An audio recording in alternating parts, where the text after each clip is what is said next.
Hanif. Saya tunggu dia suruh tanya JPJ. Hanif. Assalamualaikum. Waalaikumsalam. Saya nak tanya pasal Ketua Pemuda kan yang terlalu laju sangat mengeluarkan kenyataan sebelum siasat dulu. Tu soalan pertama saya. Yang kedua, isu Dia macam ni. Satu-satu satu-satu. pelabuhan Dian. Hanif, satu-satu Yang pertama pasal itulah Ketua Pemuda. Oh, mudah lah. Dia macam inilah Hanif. Yang mengeluarkan kenyataan terlampau awal sangat tanpa siasat dulu.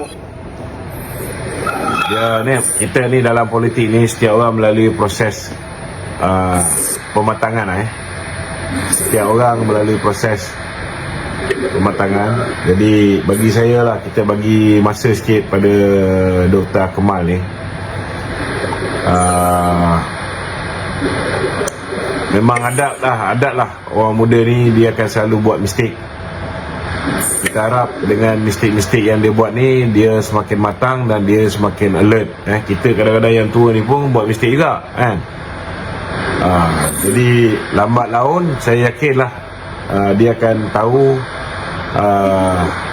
Ada kalanya dia kena cek dulu apa yang dibangkitkan. Ada kalanya dia kena tabayun sebelum dia mengeluarkan kenyataan.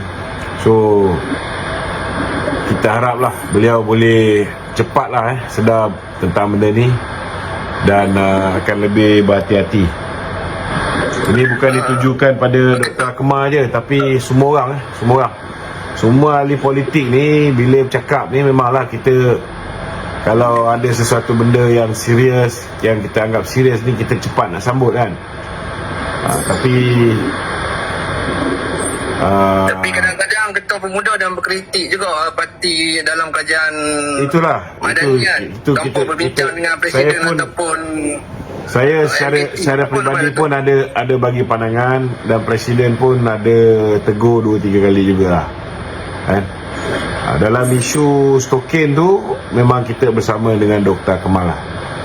Tapi macam saya rasa kita kena teliti sebelum kita bangkitkan sesuatu isu. Contoh macam sejadah yang baru lepas ni kan, saya tengok gambar tu pun saya nampak ini sejadah kan. Tapi pasal kedai yang jual sejadah tu letak di tempat alas kaki, tempat jual alas kaki kan. Itu yang menimbulkan kekeliruan. Last kali bila cek apa ni, kilang yang buat pun kilang orang Melayu kan. Yang pergi tempah segala macam pun orang Melayu juga. So bagi saya lah, kita kena teliti betul-betul, dan bukan semua benda lah kita perlu jadikan isu. Kalau was-was contoh macam sebelum ni kasut Vans tu Vans, saya tengok apa ni, memanglah kalau kita ambil kalimah Allah saja, memanglah ada nampak jelas ada kalimah Allah tu. Tapi kalau kita tengok campur dengan tulisan apa semua, dia jadi sama lah dia jadi sama. Cuma nasihat kita kepada peniaga-peniaga ni, bagi mengelakkan daripada anda ni diboykot dan sebagainya, bijaksana sikit lah. Kalau nampak benda tu boleh menyebabkan orang Islam beranggapan bahawa kamu menghina agama kita, elakkanlah daripada mengeluarkan atau menjual benda-benda macam ni.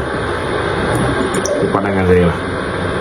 Soalan kedua saya kami di Alustak dah ni macam bandar mati dah, walaupun PAS pegang kan, tapi tiada perubahan dalam 4 tahun PAS pegang.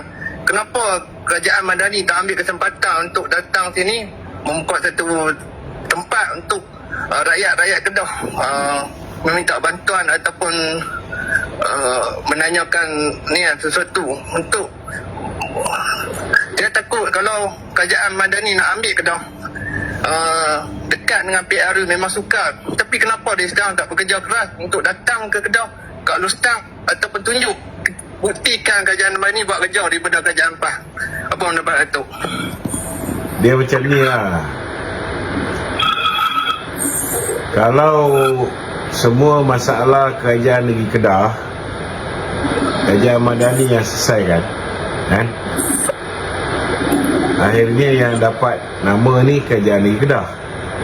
Sedangkan yang tak selesaikan masalah Kerajaan negeri ni ialah Kerajaan PAS. Yang tak selesaikan masalah, ni maksudnya yang Datuk, lah ni rakyat selesaikan tengok masalah. apa yang buat kerja.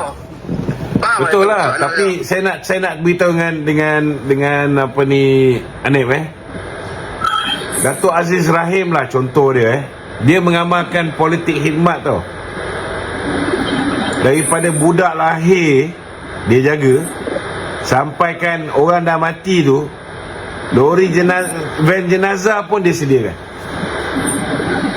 Banjir ke, masalah kebuluran ke, segala macam masalah kat Baling tu, semua dia settle. Last sekali orang tak undi pun. Jadi sebenarnya kalau ada perubahan sikap kepada pemimpin-pemimpin politik dalam kerajaan hari ini tentang cara mereka menguruskan rakyat, sebenarnya perubahan ini disebabkan oleh rakyat itu sendiri tau. Sebab bila mereka mengamalkan politik khidmat, mereka bagi amal bakti, mereka buat macam-macam untuk rakyat. Rakyat tidak menghargai apa yang mereka buat.